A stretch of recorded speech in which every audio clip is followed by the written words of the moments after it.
Hi friends, நம்ம இன்றைக்கி மசாலா உப்புமா செய்ய போகிறோம். அதுக்கு கடாய் வச்சுக்கலாம். கடாய் சூடானோடனே கொஞ்சம் சுத்தமான கடலெண்ணெய் சேர்த்துக்கலாம். கடலெண்ணெய் சாப்பிட்றது ரொம்ப நல்லது ஃப்ரெண்ட்ஸ். நான் எல்லா வீடியோலையும் சொல்கிறேன், கடலெண்ணெய் சாப்பிடுங்க. கடலெண்ணெய் ரொம்ப ரொம்ப நல்லது. கெட்ட கொழுப்பு இல்லாமல் இது நல்ல கொழுப்பு மட்டும்தான் நம்ம உடம்புல சேர்க்கும். நம்ம கடுகு கொஞ்சம் சேர்த்துக்கலாம். கடுகு பொரிஞ்ச உடனே கொஞ்சமாக கடலைப்பருப்பு, உளுத்தம்பருப்பு சேர்த்துக்கலாம்.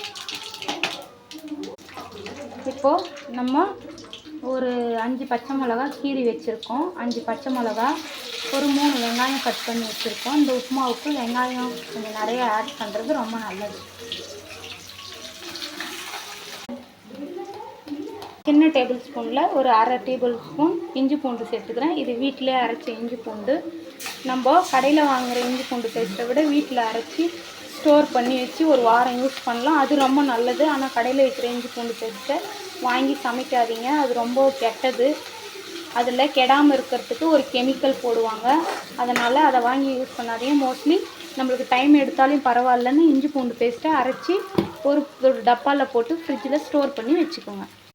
இப்போது பாருங்கள் ஃப்ரெண்ட்ஸ், இந்த அளவுக்கு வெங்காயம் வதங்கினோடனே குட்டி குட்டியாக கட் பண்ணி வச்சுருக்கேன். இந்த மூணு தக்காளி எடுத்து நான் நீல வாக்கில் கட் பண்ணி வச்சுருக்கேன். இந்த தக்காளியை இதில் சேர்த்துடலாம்.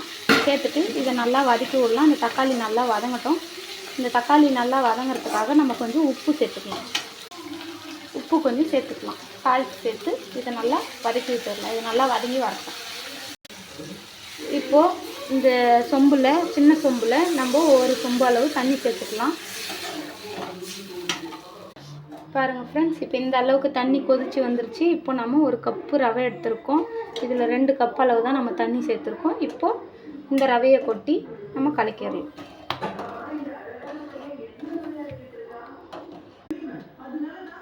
பாருங்கள் ஃப்ரெண்ட்ஸ், சூப்பரான மசாலா உப்புமா ரெடி ஆயிடுச்சு. நீங்களும் ட்ரை பண்ணி பாருங்கள். ட்ரை பண்ணி பார்த்துட்டு கமெண்ட்டில் எப்படி இருக்குன்னு சொல்லுங்கள்.